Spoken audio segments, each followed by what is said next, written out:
Bismillahirrahmanirrahim. Assalamualaikum warahmatullahi wabarakatuh. Ikhwan akhwat rahimakumullah.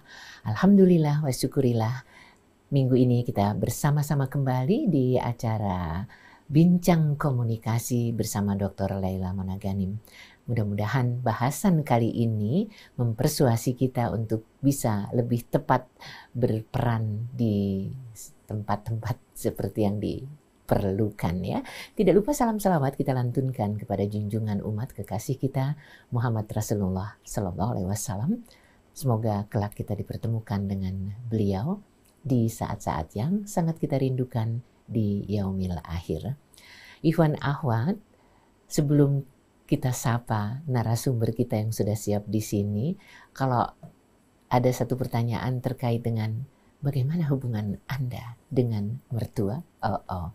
Kayaknya sih tadi di off air Mbak Mona sudah bicara soal itu. Mari kita tanya beliau. Assalamualaikum warahmatullahi wabarakatuh. Waalaikumsalam warahmatullahi wabarakatuh. Mbak Cantik banget di warna ungu. Iya, sama. Jadi persisnya putih gimana? merah ini masih Tapi jangan dikerek ya. Iya. Jadi persisnya Ya. gimana nih antara komunikasi yang efektif antara siapa dan siapa? Iya, komunikasi efektif antara mertua dengan menantu dan menantu dengan orang tua. Dua-duanya seru banget. Nggak ada boleh pilih, aku pilih mertua, aku pilih orang tua, nggak boleh ya? Nggak Sesuaikan boleh dong. dengan kondisinya. Dan aku nggak tahu apakah yang bersama-sama kita ini wanita atau pria, tetapi yang namanya menantu tuh ada yang wanita, ada yang pria. Mudah-mudahan Mbak Mona cukup adil membahasnya, bukan cuma ke satu pihak aja. Oke, silakan, monggo. Terima kasih Mbak Nuning. Sekali lagi saya ingin menyapa. Assalamualaikum warahmatullahi wabarakatuh. Ikhwan dan akhwat yang dirahmati Allah. Thank you. Kita bareng-bareng lagi. Hari ini kita akan ngebahas tentang mertua sama menantu. Nah, siapa sih mertua itu? Tentu saja kita tahu ya, mertua adalah orang tua dari pasangan kita yang udah ngebesarin, ngedidik, menjaga dengan cinta, dengan penuh pengorbanan. Sementara menantu adalah pasangan dari anak kita ya. Ini atau dari perspektif orang tua, ini adalah pasangan dari anak yang hidup bareng sama anak kita, dicintai, mencintai, punya keluarga, anak-anak, cucu, dan lain sebagainya. Jadi semuanya orang penting. Yang saat ini saya akan ajak bahas adalah sebenarnya umum semuanya, laki-laki dan perempuan, mertua, laki-laki dan perempuan, menantu, laki-laki dan perempuan. Tapi karena banyak bahasan terkait dengan isu perempuan, yuk kita lebih spesifik gitu ya. Biasanya yang cowok-cowok itu nggak sebanyak ngomongnya atau sebanyak dialognya gitu ya dengan perempuan. Nah, sekarang kita akan ngelihat apa sih persamaannya dari perspektif perempuan. Perempuan itu punya persamaan yang khas, yaitu mengayomi, menjaga, melindungi, ngurus rumah tangga. Jadi sisi dominan dari domestik gitu ya, atau keluarga itu cukup penting. Nah, kesamaan lainnya adalah setiap orang punya keinginan, punya harapan, punya cita-cita, punya keinginan untuk otonom ya. Masing-masing tuh ya aku ya jadi aku harapan aku juga bisa eksis gitu ya. Kemudian juga mereka ingin mandiri tapi juga ingin saling ketergantungan. Jadi memang manusia emang khasnya seperti itu. Dan satu lagi ingin punya privacy. Semua orang ingin punya privacy. Nah, dengan situasi yang berhubungan satu sama lain, ingin mandiri dan ingin saling berhubungan, kadang-kadang nih komunikasinya juga jadinya agak segan-segan atau tidak segan malah ya, over gitu ya, over untuk menginginkan orang lain, atau terutama yang kerap kali terjadi dari mertua yang sudah membesarkan anaknya sedemikian rupa, sekarang anaknya diambil gitu oleh menantu gitu. Dia masih ingin punya punya apa ya, kata-katanya terlalu ini ya, terlalu berat ya, tapi masih ingin mengatur gitu ya, bisa jadi gitu ya anaknya, sehingga bisa jadi itu karena saking cintanya, sehingga bisa jadi mungkin aja ada kesalahpahaman. Nah, persamaan dari mertua sama menantu itu banyak sekali ya. Tadi ya, sama-sama perempuan, sama-sama paling utama di rumah, sama-sama ingin tetap keberlangsungan sebagai ibu untuk mertua, keberlangsungan sebagai ibu dari anaknya itu tetap ada. Ya memang kasih ibu sepanjang hayat gitu ya. Dan sekarang menantu ingin punya peran yang juga dominan juga gitu ya, sebagai ibu baru. Jadi tarik menarik di antara mereka itu akan cukup kuat. Belum lagi, nih ada beberapa hal yang juga perlu jadi perhatian. Pertama, beda pribadi. Kedua, bisa jadi beda budaya, ya, beda background. Kemudian yang agak sulit adalah, dan akan sangat-sangat sulit adalah jika beda agama. So, ini kita skip aja deh ya. Sama misalnya ya kategorinya agama ya. Agamanya sama, beda pribadi dan beda budaya, sama beda background gitu ya, profesi, aktivitas, itu juga cukup challenging, cukup menantang. Nah, ketika mencari pasangan tentu saja seseorang punya panduan-panduan. Di dalam Islam ada 4, kita perlu lihat agamanya, perlu lihat keturunannya, perlu lihat hartanya, kecantikan dan kegantengannya gitu ya. Itu jadi panduan, dan bahkan kalau disimpulkan yang paling utama adalah agamanya gitu ya. Tapi background itu tuh juga menjadi panduan. Kalau di dalam budaya Jawa atau juga di budaya Indonesia ada bibit bebet bobot gitu ya, yaitu dilihat dari keturunannya, dilihat dari hartanya, atau juga bobot dari kualitas dirinya. Nah, jadi pertimbangan-pertimbangan ini emang memengaruhi pilihan-pilihan ketika seseorang memilih pasangan. Nah, dengan berbagai pertimbangan ini, kita juga perlu bisa memahami posisi dari kedua belah pihak yang bisa saja lengkap, bisa saja tidak gitu ya. Karena kan semua orang unik, punya kekhasan. Mungkin dia kuat di agamanya, atau juga tidak terlalu, atau juga kuat di salah satu bagian-bagian itu dan lain sebagainya. Itu juga semuanya akan berdampak pada komunikasi di antara mertua dan menantu gitu ya.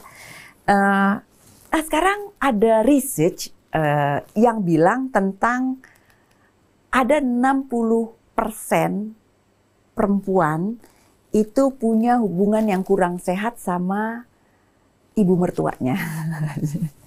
Jadi ini buat buat refleksi kita gitu ya. Kenapa kok kita bahas hari ini terutama hubungan antara menantu perempuan dengan ibu mertua.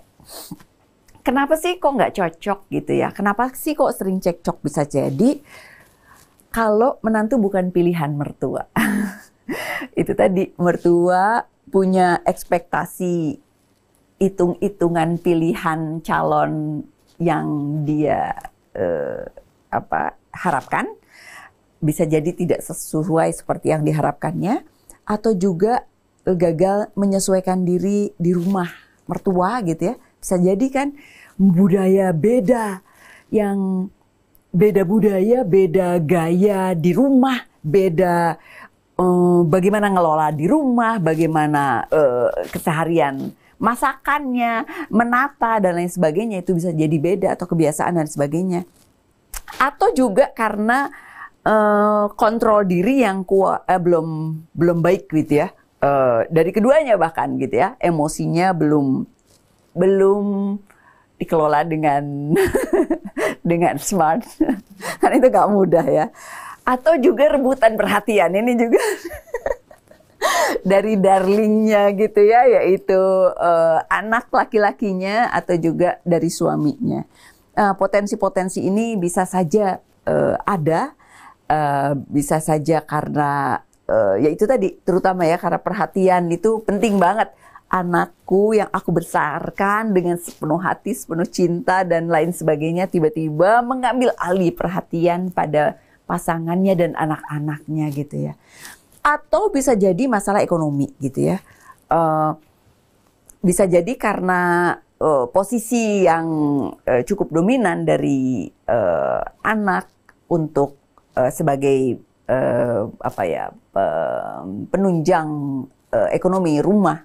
Sementara dia juga akan berfokus kepada keluarganya, dan bisa jadi diharapkan oleh orang tua atau mertuanya ini, mertuanya ini untuk bisa menjadi supporter di dalam keluarganya juga gitu ya. Ini juga jadi nggak nyaman. Ini juga bisa jadi sumber konflik, sumber ketegangan. Atau yang tadi itu dari awal udah, aduh please deh jangan dia deh gitu ya. Makanya nanti kita lihat ya tips-tipsnya yang perlu kita lakukan.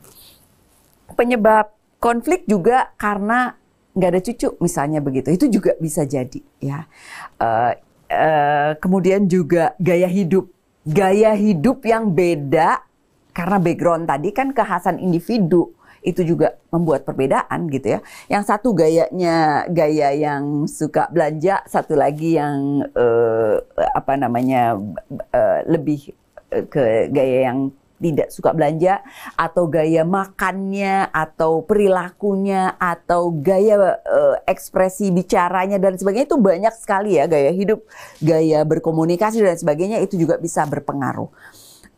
Atau ini juga bisa jadi tantangan adalah kalau tinggal serumah. Balik lagi tadi, karena ada aturan-aturan yang sudah dimiliki oleh yang pemilik rumah gitu ya. Dia ingin seperti apa pengelolaan rumahnya, dan ada yang datang sebagai pendatang, bisa jadi mertua tadi, atau bisa jadi menantu yang datang, yang juga ingin punya otonomi tadi ya, ngurus sendiri apa yang dia inginkan kepada keluarganya. Ngeritik makanan misalnya, itu juga ya, cara mengkritik, cara berkomunikasi, cara menyampaikan ketidaksukaan atau harapan, itu bisa saja kalau nggak nyaman gitu ya, nggak efektif, nggak pakai gaya komunikasi efektif, interpretasinya bisa macam-macam, apalagi kecapean dan lain sebagainya. Atau misalnya masuk ke dalam rumah itu nanti mertua atau menantu menginginkan pengelolaan seperti yang dia harapkan, misalnya ngurusin gordennya warnanya kayak gimana, kursinya, menunya, warna cangkir, pilihannya mendingan ini atau itu, atau cara ngurus anak, cara dan lain sebagainya ya. Beda persepsi, beda harapan, beda banyak deh gitu ya. Dan jangan lupa hubungan antara mertua dan menantu itu sangat riskan di obok-obok sama setan gitu. Karena itu jalan masuk yang seru gitu ya. Diklik-klik jadi ributnya tuh potensinya tinggi sekali, sehingga potensi untuk perceraian itu juga tinggi gitu. Nah, sekarang pertanyaannya adalah seperti apa ya mertua yang ideal? Nah, mertua yang ideal adalah punya pengertian, mau nolong kalau diperlukan gitu ya, available ketika diperlukan, terus juga nggak banyak menuntut, orangnya sabar. Kayaknya enak banget deh punya mertua kayak begitu ya. Selalu mendoakan untuk kebaikan keluarga anaknya, keluarga anaknya ya, anak, menantu, cucu dan lain sebagainya. Nggak ikut campur sama isu domestik dari anaknya. Itu keren banget. Mertua yang kayak gini nih, mertua idola, mertua idaman. Ya. Jadi nanti kalau kita jadi mertua perlu kayak gitu. Kalau kita jadi menantu juga perlu bersikap yang ideal juga. Nah, sekarang mertua yang tidak ideal kayak gimana sih? Suka ngatur, suka ngeluh, suka maunya sesuai gayanya, sesuai harapannya, atau juga pilih kasih. Aku sayangnya sama anakku doang gitu ya. Mendatang sebagai menantu enggak terlihat enggak sebesar seperti anaknya. Kemudian minta perhatian yang lebih juga gitu ya. Kemudian juga secara kebutuhan juga bisa jadi ketika tidak mampu itu juga menjadi kendala. Jadi omongannya juga pedes misalnya begitu ya, karena dia merasa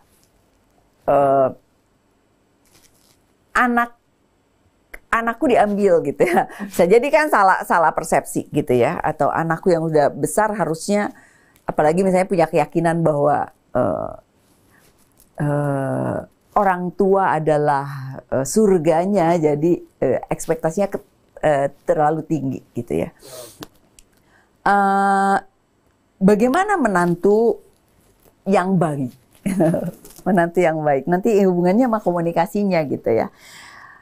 Menantu yang baik adalah berusaha untuk secara aktif, akur sama mertua, manis sama mertua, dekat sama mertua, menunjukkan cinta seperti kepada orang tuanya sendiri. Ini memang nggak mudah karena beda antara orang tua dengan mertua, realnya sebenarnya. Tetapi mengupayakan untuk menjadikan mertua sebagai orang tua, ini keren banget dan itu ideal banget.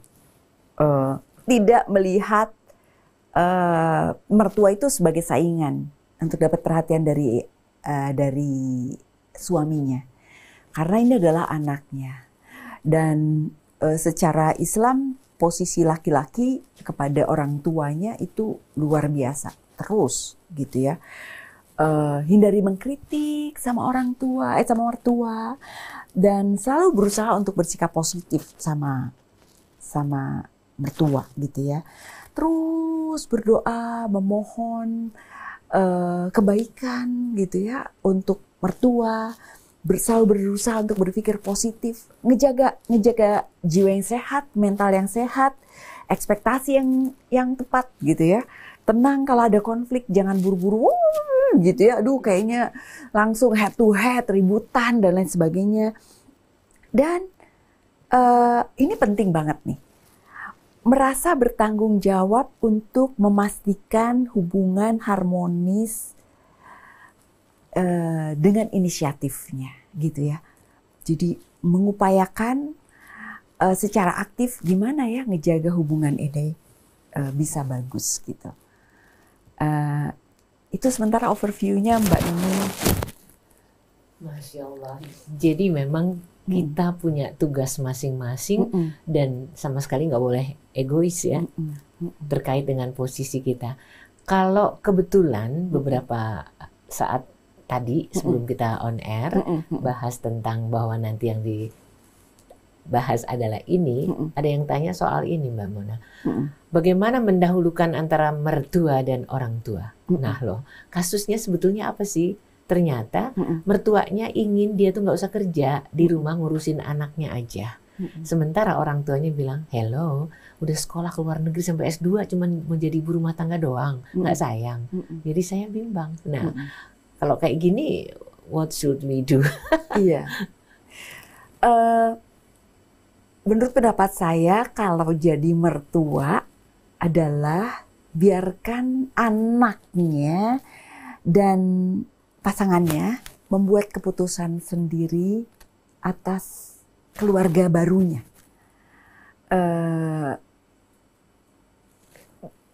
Hak otonominya biarin aja mereka. Mereka yang bikin keputusan. Memberikan saran, oke, boleh. Tetapi apakah saran itu menjadi keputusannya? Itu biarkan. Karena resiko yang dialami oleh keluarga baru anaknya ini itu biarkan mereka gitu, ikut mendukung saja, karena kalau enggak nanti nggak nyaman hubungannya gitu. Biarkan mereka yang bikin keputusan. Kan ini kan orang tua, ini mertua nih, orang tuanya ingin seperti apa? Ya si orang tua ini juga perlu menjaga gitu ya, supaya jangan ikutan terlalu banyak. Mertua juga misalnya berbeda pendapat, biarin si anak ini yang membuat keputusan. Si suami istri ini gitu. Karena dampaknya pada mereka dan dampaknya pada anak cucunya semua gitu.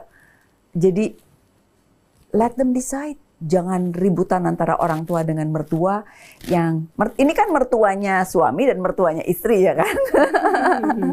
Si mertua itu udah biarin aja, mertua akan bertanggung jawab terhadap dirinya dan anaknya. Tapi setelah anaknya sudah dewasa dan sudah membuat keputusan dalam pernikahan, menurut saya saran boleh, tapi apakah keputusan yang terbaik menurut mereka si pasangan ini? Legowo saja. Iya.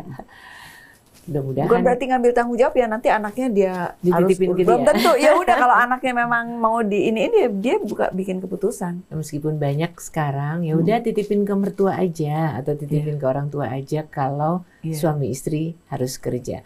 Tapi mudah-mudahan acara ini juga didengar oleh para mertua ya. Iya. Nggak apa-apa Mbak Nuning kalau misalnya mertuanya mau atau orang tuanya mau dititipin sama cucu, dititipin sama anak mantunya dengan cucu, nggak apa-apa. Tapi itu atas kelegaan hati dari orang tua itu sendiri, dari mertua atau orang tua gitu ya. Jangan dibikin mereka dalam situasi sulit dengan itu. Terpaksa lagi. Terpaksa. Oke.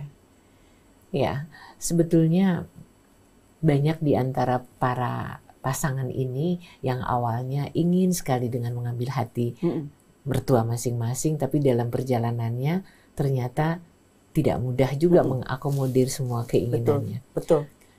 Ada nggak tips atau sesuatu yang membuat kita bisa membuat hati mertua itu luruh, apapun juga kondisinya? Harus gimana gitu? Iya. Gimana komunikasi mertua ke menantu ke orang tua, ke mertua ya. Kalau orang tua mungkin lebih gampang ya karena kita kenal lama kan? Iya, betul. Pertama adalah berusaha untuk menyenangkan. Sikapnya itu menyenangkan. Jadi jangan dari awal udah ini nyebelin deh si mertua aku gitu. Jadi itu stigmanya dibuang dulu ya. Okay. Bikin kita lega untuk siap. Ini mertuaku tuh menyenangkan loh. Kenapa? Aku menikahi anaknya. Ini adalah orang yang paling berjasa untuk untuk hidupku, karena dia memberikan anak hasil proses panjang yang penuh cinta, pengorbanan, proses panjang, air mata dan tawa dan air mata gitu ya kepada anak, kepada pasangan kita. So positive thinking itu penting sekali gitu ya. Berusaha untuk menyenangkan ketika bertemu. Kemudian sayangi, bikin ini adalah orang tuaku. mertuaku adalah orang tuaku. Karena apa? Karena aku berharap suamiku atau pasanganku juga menempatkan orang tuaku atau mertuanya seperti orang tuanya gitu. Jadi posisi ini akan menjaga dengan baik apa yang kita harapkan juga gitu. Jadi normal aja kalau kita lakukan itu. Minta saran, minta pendapatnya dari mertua kita gitu ya.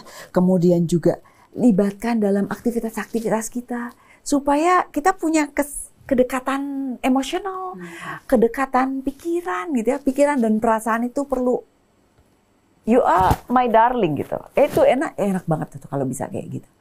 Bisa ngobrol apa aja. Atau bisa misalnya ada masalah dengan pasangan kita bisa minta saran ya kan. Itu kan keren banget tuh, itu anaknya gitu. Dia tahu lebih banyak. Masak bareng kek, jalan bareng kek, atau nganter cucu bareng gitu ya.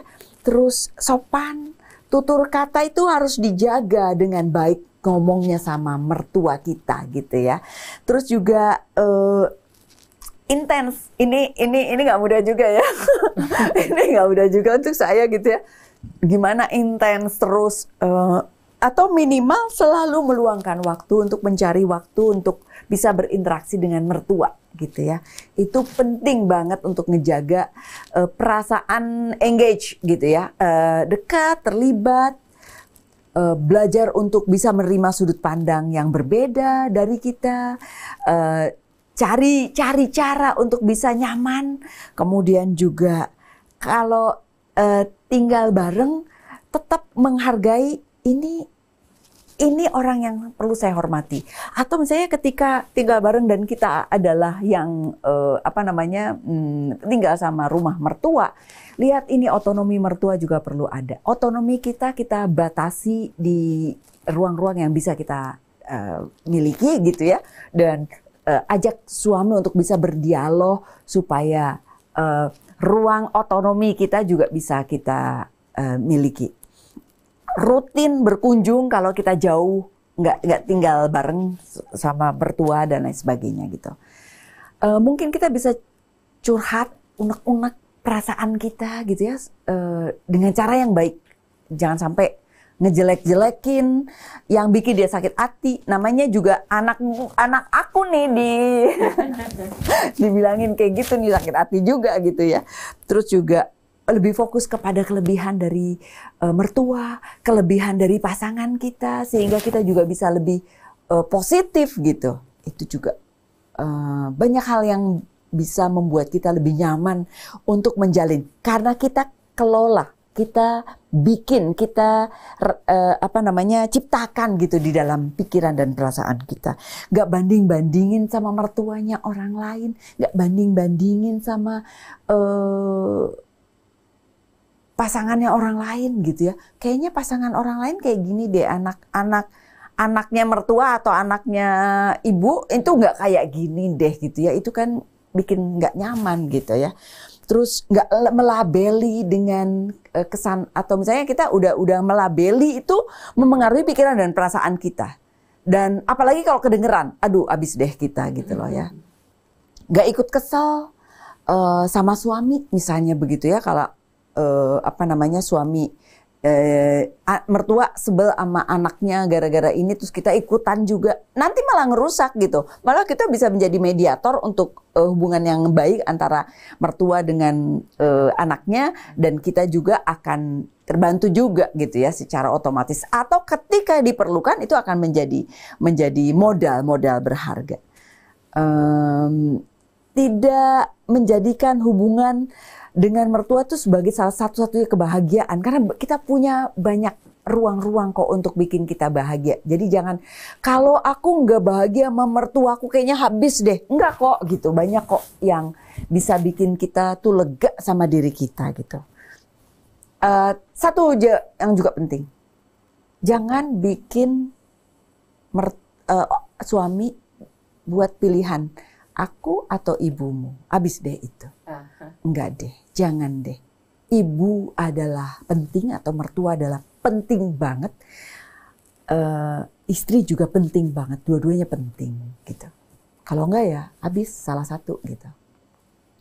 Dalam hal ini Mbak Mona, kita kan sering dengar ya, mungkin ikhwan akhwat juga, surga atau ridho orang tua lah yang dibutuhkan anak laki-lakinya, jadi untuk suami kita. Sementara kita, yang kita perlukan untuk bisa ke surganya Allah itu ridhonya suami. Betul. Jadi betul. Kita harus cari ridhonya dia, sementara dia cari ridho orang tua.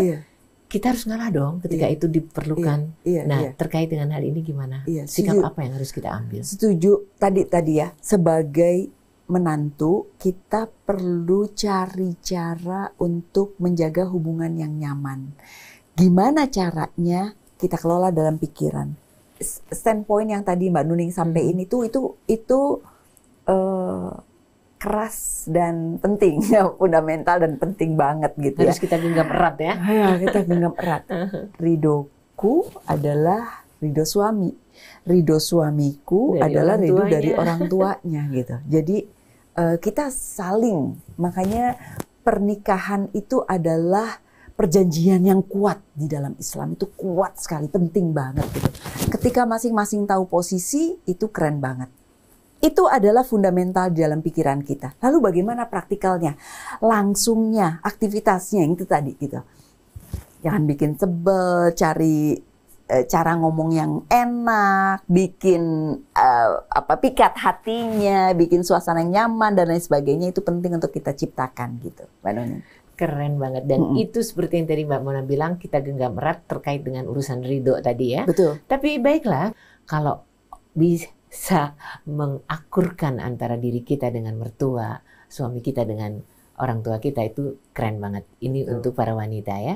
Dan Mbak Mona bahas tadi kayaknya lebih banyak perempuan deh yang harus menyesuaikan diri. Mungkin karena itulah kenapa surga ada di telapak kaki ibu ya. Karena wanita memang perannya luar biasa. Sekarang kita lanjut ya, karena masih banyak sekali yang harus kita simak terkait dengan hubungan antara kita dan mertua kita. Oke, lanjut. Mbak Nuning, aku mau nambahin ya tentang ini posisinya sebagai menantu. Menantu sebelum dapat pasangan, kalau bisa calon menantu. Pelajari dulu dong gimana sih sikapnya calon mertua, tahu kebiasaannya, belajar tahu orang gitu ya. Itu penting sekali. Belajar cari tahu orang paling penting bagi pasangan kita. Itu keren banget. Karena itu jadi orang penting juga untuk kita gitu. That's the first. Yang kedua juga menantu namanya juga lebih muda, biasanya perlu lebih ngalah. Ya kan, yang menantu gitu ya kan, kepada orang tua. Terus juga biarin deh ibunya atau ayahnya ya punya quality time sama anaknya, jangan kita jealous gitu. Itu kan penting gitu untuk kesehatan jiwa pasangan, untuk kesehatan jiwa dari mertua, dan untuk kesehatan kita juga gitu. Jadi gimana caranya kita memperkenankan, biarin kek datang sendiri ke rumah orang tua, kita juga bisa datang bersama-sama, atau biarin datang sendiri untuk bisa ngobrol-ngobrol sama orang tuanya. Mungkin ada hal-hal yang private yang ingin mereka bahas, nggak apa-apa juga gitu. Jangan selalu, jadi ada ruang otonom untuk mereka juga gitu. Tidak menjadikan mertua adalah saingan, itu penting sekali sudut pandang ini gitu ya. Terus lebih sensitif sama kebutuhan mertua. Jadi mertua merasa, aku punya teman baru nih, aku punya anak nih gitu ya. Terus kalau ada apa-apa yang memang sensitif, omongin sama suami untuk dicariin solusi bersama dan dijadikan strategi berdua untuk berhubungan baik dengan ibunya atau mertua ini gitu. Jadi suami jangan jadi akhirnya memperkeruh gitu ya.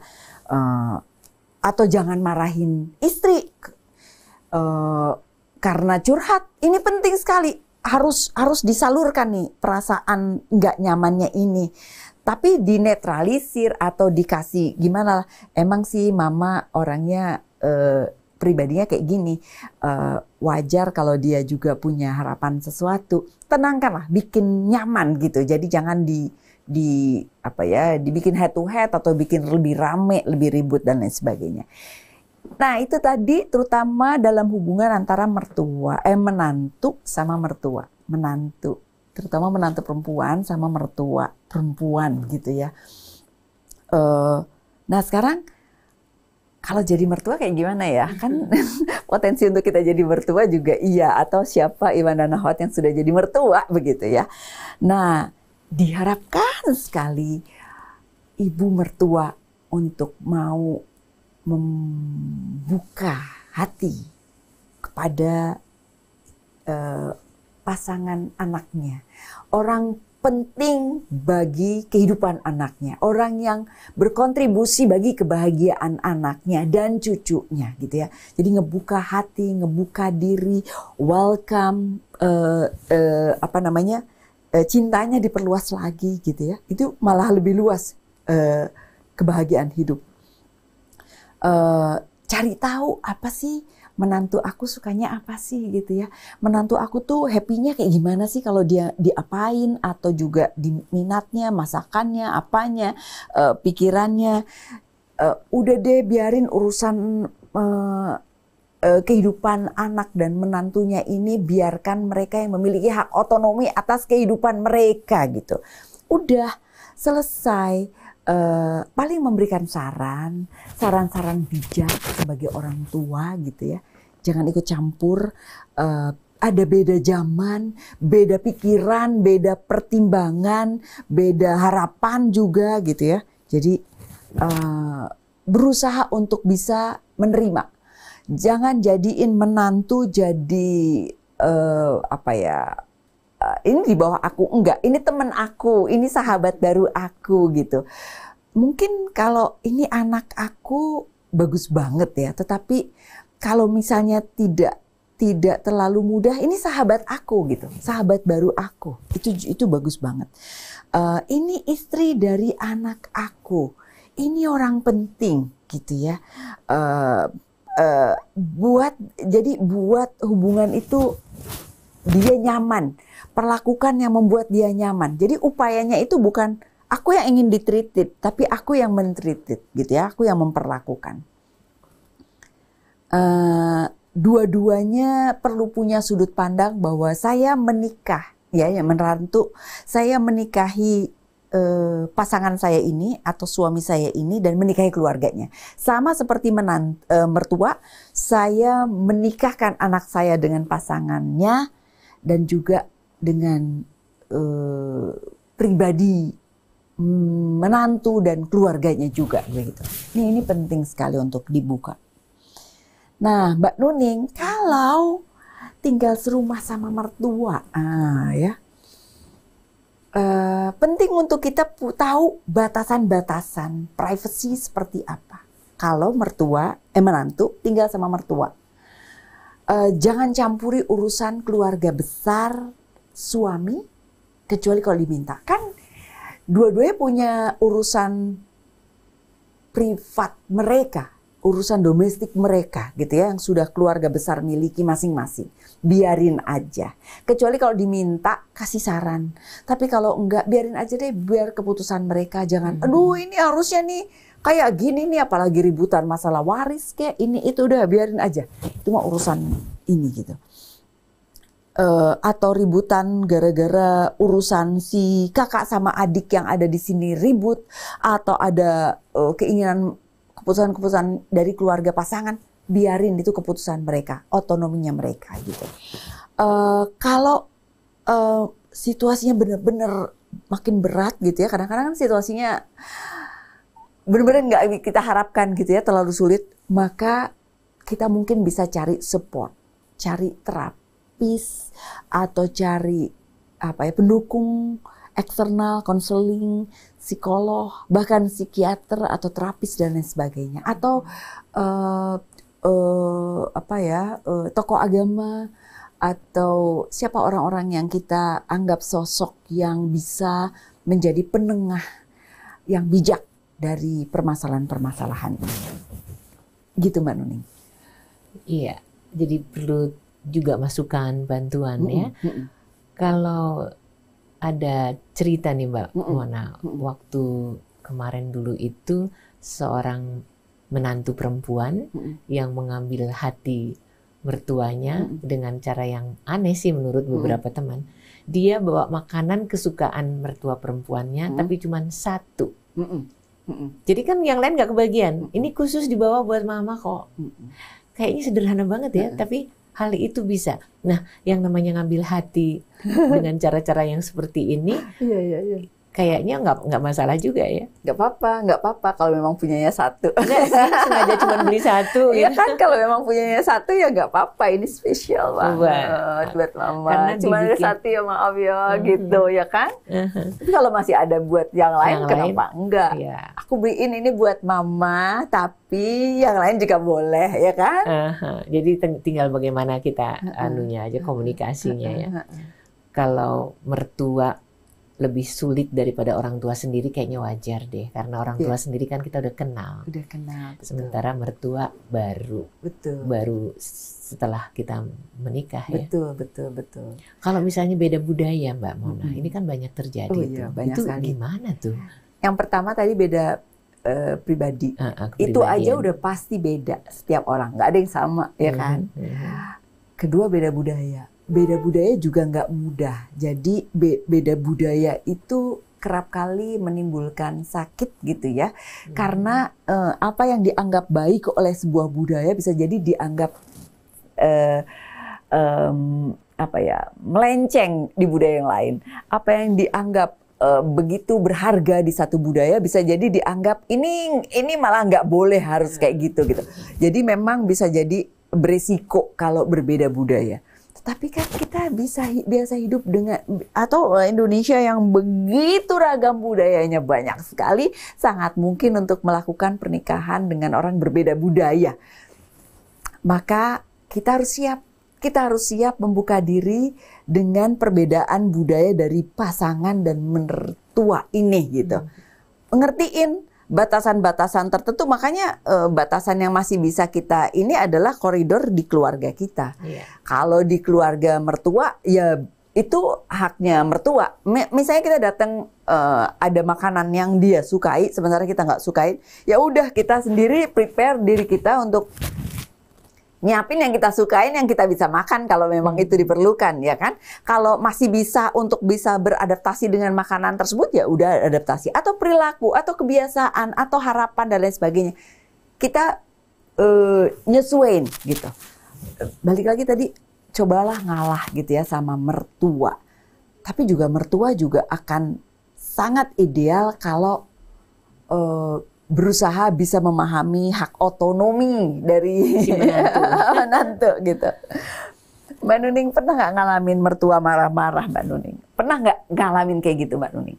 Kalau ngalamin nggak pernah, jadi nggak tahu. Nggak pernah ya. Cuman kalau dengar atau lihat kan? Ada, itu biasanya munculnya itu bukan karena sesuatu yang penting marah-marahnya itu. Iya. Mungkin hanya karena kurang peduli, atau mungkin sikap, karena terhadap si anak kesayangannya. Ya kan dia cinta banget masih kan. Dan dia bela anaknya kayaknya biasa deh. Mungkin kita juga nanti kalau punya menantu kita lebih bela anak kita, kan kita nggak tahu. Nah itu kalau misalnya terjadi. Tantangan untuk saya juga, Mbak Nuning. Anak saya 2 laki-laki. Berarti nanti ketemu dengan menantu perempuan. Menantu aku sayang. Dan saya juga akan sayang sama menantu, insya Allah. Itu kalau misalnya kita awali atau modali dengan kelembutan, meskipun sebetulnya kita nggak lembut banget jadi orang ya. Demi mertua tercinta, oke deh, aku nggak akan lagi sangar. Itu cukup bagus kah? Iya, bagus banget. Empati, ngerti alasannya, kenapa kok dia punya sudut pandang ini, kan memahami dulu permasalahannya gitu ya. Terus berempati, terus tenang, sabar, nggak usah terlalu cepat merespon sesuatu yang memang bisa jadi kontroversial dengan apa yang kita harapkan gitu ya. Jadi terpancing emosi, jaga deh, jaga banget. Terus gimana caranya? Kan pertama ngertiin dulu apa sih? Oh, dia kesini toh sudut pandangnya, ngertiin, empati juga kenapa dia ngelihatnya dari situ. Terus tenang, sabar, terus berkomunikasi yang efektif. Ngomongnya pilih-pilih dulu, jangan si emosi itu udah duluan gitu.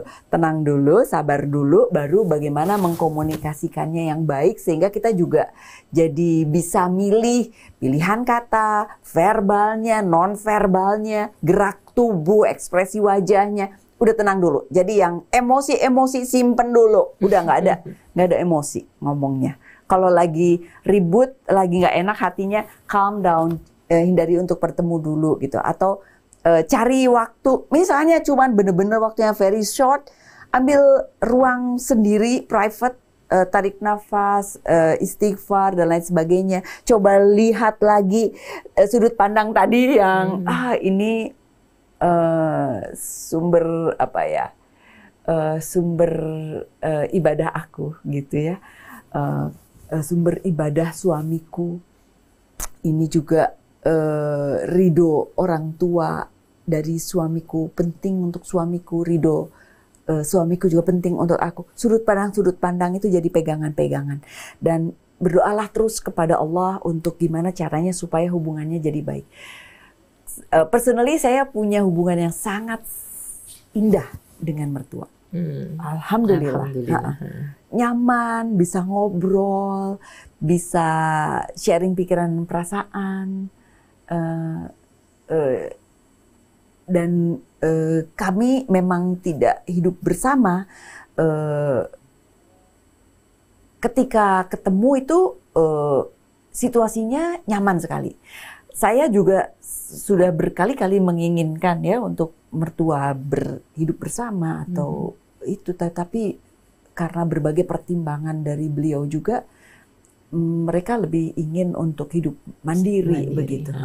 Jadi pertemuannya itu cantik terus gitu.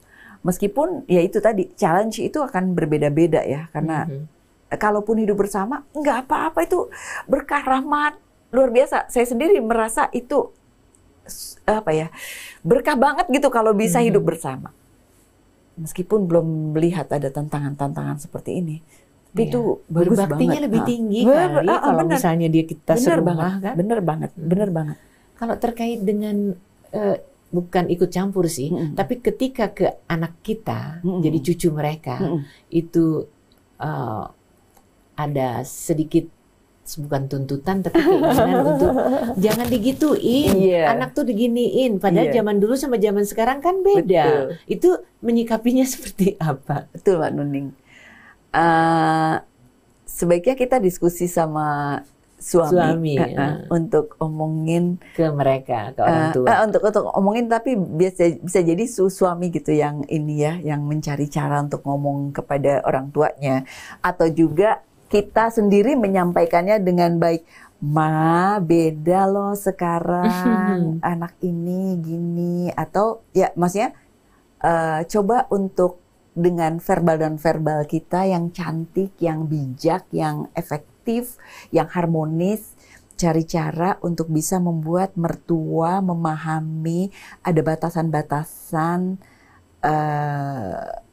keputusan dari keluarga ini terhadap keluarganya, keluarga kita terhadap keluarga kami gitu ya. Saya dan suami dan anak-anak polanya kayak gini karena kita punya pertimbangan gini. Jadi membuat informasi bahwa I respect you, I love you, tapi kami punya ekspektasi kayak gini nih gitu. Jadi orang tua dan mertua juga bisa jadi lebih memahami. Oh iya, oke. Ini otoritasnya anakku dan menantu aku gitu, bukan otoritas aku sepenuhnya. Kecuali ini memang melenceng gitu ya. Kalau seandainya antara anaknya yang pria itu dengan mertuanya yang pria, itu lebih sulit atau lebih mudah dibanding yang menantu perempuan terhadap Iya, mertua banyaknya perempuan? laki-laki sih ya yang lebih mudah ya, yang lebih mudah karena cenderung mereka tidak banyak membahas tentang perasaan, mereka membahas tentang Logika ya. kebersamaan gitu ya, yang yuk main bareng, yuk ngobrol bareng tentang sebuah isu gitu. Kecuali mertua ini merasa terganggu terhadap sikap pada anaknya, itu nanti mulai itu keluar perasa perlu melindungi gitu ya. Itulah cinta seorang ayah. Itulah cinta seorang ayah pada anaknya. Jadi kecenderungannya enggak sih kalau perempuan, artinya interaksinya juga bisa jadi terbatas gitu ya karena kesibukan dan lain sebagainya.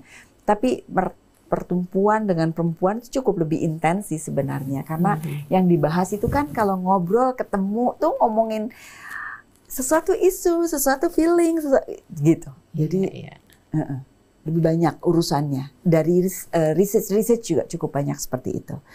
Jadi kalau ada masalah cari solusi, berpikir cari solusi yang terbaik, kemudian minta dukungan dari pasangan untuk bisa menyikapi, mengambil tempat, karena mungkin lebih enak ngomongnya ya dari pasangan untuk kepada orang tuanya, kepada ibunya gitu ya. Lebih kalau marah tuh lebih ya udah marah padanya gitu. Tapi kalau sama ini kan masih agak dijaga-jaga juga gitu ya. Kalau ring satu kita dulu itu cuman kita, betul, ayah ibu, adik kakak, tapi sekarang sudah ada mertua, bahkan juga ipar, itu jadi ring satu kita yang juga harus kita pelihara sedemikian rupa ya. Makanya hidup bersama dengan pasangan dan keluarga inti itu juga bagus gitu ya. Tapi kan bukan berarti peluang orang tua untuk tidak hidup dengan anaknya itu, maksudnya peluang itu akan sangat tinggi juga gitu, karena kita tanggung jawab terhadap orang tua dan mertua. Enggak apa-apa gitu. Maka harus tahu bagaimana batasan berkomunikasi efektif. Kita masih punya banyak waktu nih ya. Kalau misalnya orang tua kita atau mertua kita maunya tinggal di panti bereda, orang-orang bilang kan emang nggak punya anak-anak apa? Nah ini sudut pandang yang harusnya, kan mereka berada di panti bereda itu kan juga pilihan yang kata banyak orang sih asik banget loh untuk lansia berada di sana. Ya pulanglah seminggu sekali ke rumah, dijemput gitu kan. Menurut Mbak Mona bagaimana? Karena menurut pasti saya, banyak yang the best is diskusi. Diobrolin. Jadi pilihan masing-masing itu dihargai. Pilihan dari kan orang tua sama anak sama pasangannya suami istri itu sangat perlu bertanggung jawab dan menjaga orang tuanya masing-masing gitu ya. Maka rumahnya adalah rumah orang tuanya juga, memang itu memang disarankan oleh Islam begitu ya. Terbukalah sama orang tua. Tetapi kan orang tua juga punya pilihan. Orang tua dan mertua punya pilihan. Hargai juga ketika dia bisa membuat pilihan. Nah, ketika mereka membuat pilihan, tetap bukan berarti kita ya udah kalau misalnya mereka milih di panti tertentu ya, kita lagi diskusi ini tentang namanya pesantren lansia Birrul Walidain. Keren banget deh. Mudah-mudahan jadi ya dengan teman-teman dari MUI ya lagi diskusiin itu kalau jadi keren banget. Karena terus terang banyak orang-orang lanjut usia itu perlu tambahan tadi, betul. pemahaman tentang kedekatan dengan ilahi Robi betul, itu. Dia perlu punya teman di lingkungannya, dia perlu punya kesehatan mental, kesehatan pengetahuan juga, jiwa, pikiran, teman, olahraga dan lain sebagainya ya. Terus Mbak Nuning, kalau misalnya mertuanya tadi ya, sedikit lagi tentang kalau mertuanya itu emosional atau suka marah-marah dan si menantu ini sebaiknya dia juga kalau memang diperlukan selain diskusi sama suami atau cara sudut pandang dia diperbaiki, ketemu sama suami ngobrol, mungkin dia butuh profesional dan mungkin perlu menjaga jarak juga gitu ya. Iya, jaga jarak, privasi yang tepat. Bukan menjauhkan diri berarti ya. Betul. Tahu area-area privasi seperti apa sih dari kedua belah pihak. Mertua, menantu sama mertua tahu privasinya, menantu sama mertua juga tahu privasinya. Iya. sayangnya kita udah di ujung nih. Oke. Ada yang mau ditambahkan Oke, atau Mbak Nuni. closing statement yang membuat kita nampol banget Iya. sebagai menantu kah atau sebagai mertua kah kita? Iya. Terima kasih. Iwan dan Ahwat yang dirahmati Allah, mertua sama menantu itu satu kesatuan. Satu siklus kehidupan manusia memang begitu. Ada mertua, ada menantu. Ada anak, ada orang tua, begitu ya. Dan karena kita dipasang-pasangkan, maka tentu saja ada mertua, ada menantu juga. Itu kehidupan yang normal, yang memang perlu harmonis. Kita perlu memahami di mana kita berada nih, gitu ya. Siapa yang bertanggung jawab terhadap komunikasi? Itu saya. Siapa saya? Saya sebagai menantu, berarti saya perlu menjaga komunikasi efektif pada mertua. Saya sebagai mertua, saya harus menjaga komunikasi efektif pada menantu. Saya harus tahu privacy apa menantu. Saya harus tahu privacy apa mertua. Jadi semua dimulai dari diri kita sendiri, di mana posisi kita. Secara aktif mengambil tanggung jawab, menyamankan komunikasi kita dengan dengan mertua atau orang tua kita atau dengan menantu kita, dan berdoa. Merujuk kepada panduan-panduan terbaik dari Allah, seperti apa sih komunikasi yang paling baik dalam hubungan dengan orang-orang paling penting dalam kehidupan kita itu. Insya Allah akan berkah untuk kita dan akan nyaman untuk kita. Semoga dialog kita ini bermanfaat. Terima kasih. Wabillahi taufiq wal hidayah. Wassalamualaikum warahmatullahi wabarakatuh. Waalaikumsalam warahmatullahi wabarakatuh. Terima kasih sekali Mbak Mona mempersuasi kita semua. Apakah kita menantu, apakah kita mertua, apakah kita suami atau istri, semuanya perlu sekali dengan pemikiran yang lapang dada sehingga semuanya berjalan. Karena biar bagaimanapun juga mereka adalah orang-orang yang paling dekat dengan keluarga kita. Dan first thing first itu penting banget ya. Mudah-mudahan ya apa yang dibahas hari ini benar-benar membuat kita semakin mampu menempatkan diri dengan peran kita masing-masing. Terima kasih Mbak Mona, terima kasih juga semuanya. Billahi taufiq wal hidayah. Wassalamualaikum warahmatullahi wabarakatuh. Waalaikumsalam warahmatullahi wabarakatuh.